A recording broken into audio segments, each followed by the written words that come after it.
उत्तराखंड में पहली बार गन्ने की खेती शुरू की गई है। ये करके दिखाया है धामी सरकार ने। मुख्यमंत्री पुष्कर सिंह धामी के इस कदम को पर्वतीय जिलों में कृषि के विकास की दिशा में ऐतिहासिक कदम माना जा रहा है। खास बात यह है कि प्रारंभिक चरण में सरकार को सफलता भी मिली है। योजना के तहत पहले चरण में पिथौरागढ़ जिले में ऑर्गेनिक गन्ने की खेती शुरू की गई है। अब दूसरे चरण में गढ़वाल के चमोली जिले में खेती की जाएगी। उत्तराखंड में वर्तमान में हरिद्वार व ऊधम सिंह नगर में गन्ने की बड़े स्तर पर खेती की जाती है, जबकि देहरादून में सीमित मात्रा में ही गन्ने की खेती होती है। इसके अलावा शेष 10 पर्वतीय जिलों में गन्ने की खेती ना के बराबर होती है। इसका कारण है वहाँ की विशेष भौगोलिक परिस्थिति।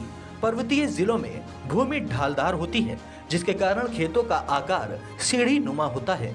इनका आकार भी बेहद छोटा होता है, जिस कारण यहाँ उत्पादकता बहुत कम रहती है। वहीं गन्ने की खेती को आर्थिक दृष्टि से भी बेहद लाभकारी माना जाता है।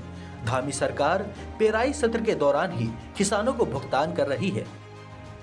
इससे किसान उत्पादन के लिए प्रोत्साहित भी हो रहे हैं। ये होंगे लाभ।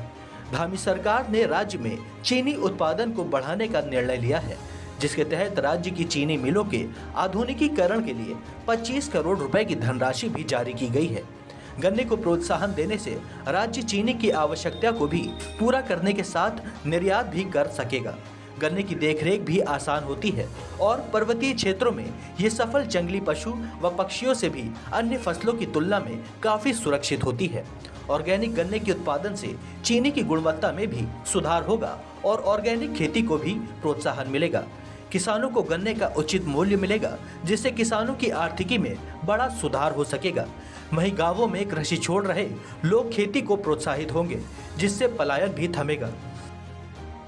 जाहिर है कि सीएम धामी का ये प्रयोग न सिर्फ कृषकों की आर्थिकी की दृष्टि से महत्वपूर्ण है, बल्कि पर्वतीय क्षेत्रों की पलायन जैसी मुख्य समस्या, ऑर्गेनिक खेती व आत्मनिर्भरता के लिहाज से भी मील का पत्थर सिद्ध होगा।